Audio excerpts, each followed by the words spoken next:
Unsang adlaw gisimba si Jesus human sa nabanhaw adlawng Domingo. Apan kita nagbantay sa pahulay, jutay ra kita makaigsunan ikumparar ni atong daghan.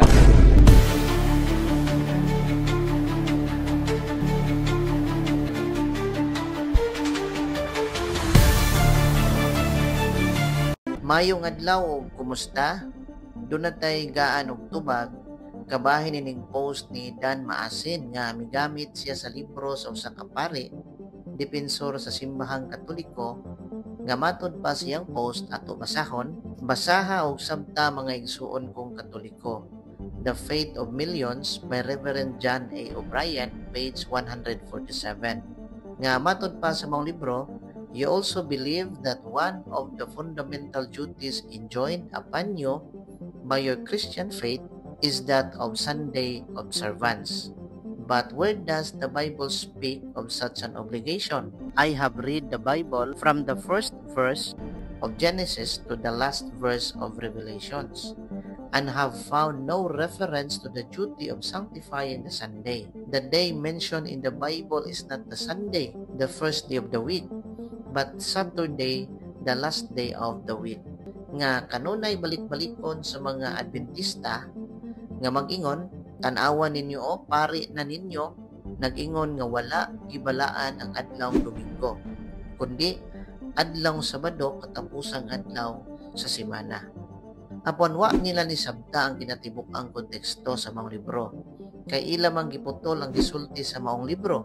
Ang pamahayag sa maong pari sa iyang libro nga The Faith Millions, page 147, kung ato ning sabto ng kinatibukan, nag-ingon ang pari nga the Bible does not contain all the teachings of Christian religion, nor does it formulate all the duties of its members.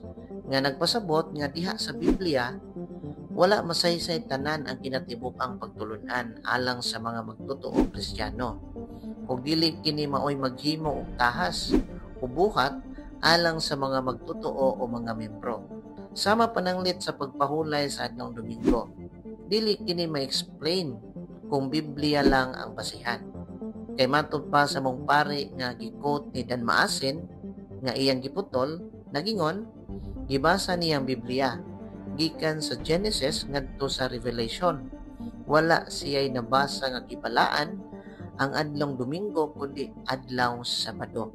Og diha nataman ang pagsabot sa mga Adventista nga para nila misupak ang maong depensor nga pare sa pagpahulay sa adlawng Domingo. Apan kung ato ning ipadayon, midugang ang maong pare nga it was the Apostolic Church which, acting by virtue of the authority conferred upon her by Christ, changed the observance to Sunday in honor of the day on which Christ rose from the dead, and to signify that now we are no longer under the old law of Jew, but under the new law of Christ. Nga diha di ay sa apostolikanhong simbahan, reperado sa Roman Catholic Church, nakadawat kini sa otoridad gikan ni Kristo, ug dinhi nakahimo pag-usab ang simbahan sa adlawng ipapahulay ngadto sa adlawng Domingo gikan sa adlawng Sabado. Agig paghandom sa pagkabanhaw ni Kristo kay kita mga Kristiyano.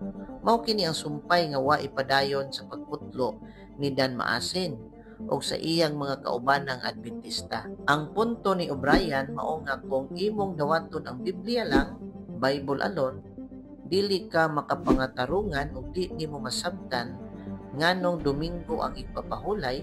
Apan kung imong dawaton ang tradisyon, Biblia o ang otoridad sa simbahan, diha pa nimo masabtan nga Domingo di ay ang saktong adlaw ipapahulay alang sa mga Kristiyano tungod kay sumusunod man kita ni Kristo ug di na kita sakop sa karaang balaod alang sa mga Hudeyo nga mopahulay sa adlaw Sabado. Gani, human sa pagkabanhaw ni Kristo, wala nay apostoles nga namahulay sa adlaw Sabado kundi adlaw Domingo. Nganong imo maning giputol Dan Maasin? O sa kasaysayan sa World Book Encyclopedia, Volume 2, page 77, nagingon, Jerusalem is a city of 3 Sabbath o adlawng ipapahulay. Friday for Muslim, Saturday for Jew, o Sunday for Christian. Wala man maapil dinhi ang Seventh-day Adventist nga tinukod ni Ellen G. White nga miangkon nga Kristiyano sumusunod ni Kristo apan na mahulay sa adlaw Sabado nga alang man kini nga kapahulayan sa mga Hudeo nga katawhan sa Israel. Nawarit na sa pagpamatuod nga adlaw Domingo ang husto nga ipapahulay alang sa mga Kristiyano. Diha sa Hebreo 4:8 dunay laing adlaw nga gitagana ang Dios alang sa iyang katawhan ug sila mamahulay.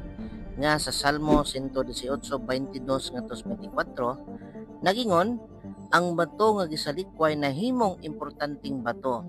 Mao kini ang adlaw nga hinumduman nato ang pagluwas sa Ginoo kanato. Maglipay ug magmaya kita niini. Unsa nga dawa man kita magmaya sa pagluwas sa Ginoo kanato? Ang adlaw diin nabanhaw ang ato Ginoo. Adlaw Domingo. Mateo 28:1-9, Good News Bible. Sa pagkakadlawon sa adlaw Domingo, si Maria Magdalena ug laing Maria miadto sa lubnganan ni Hesus ug miingon kanila ang anghel, siya nabanhaw sumala gayud sa iyang gisulti. Samtang sila nagdagan aron pagbalita sa mga tinun-an, kalit misugat si Hesus ug sila misimba kaniya. Unsang adlaw gisimba si Hesus human siya nabanhaw? Adlaw Domingo. Ug mao kini ang Lord's Day, adlaw sa Dios nga sentro sa pagtuo. Ug kay kita nagsunod man sa mga apostoles, na mahulay kita sa adlaw Domingo.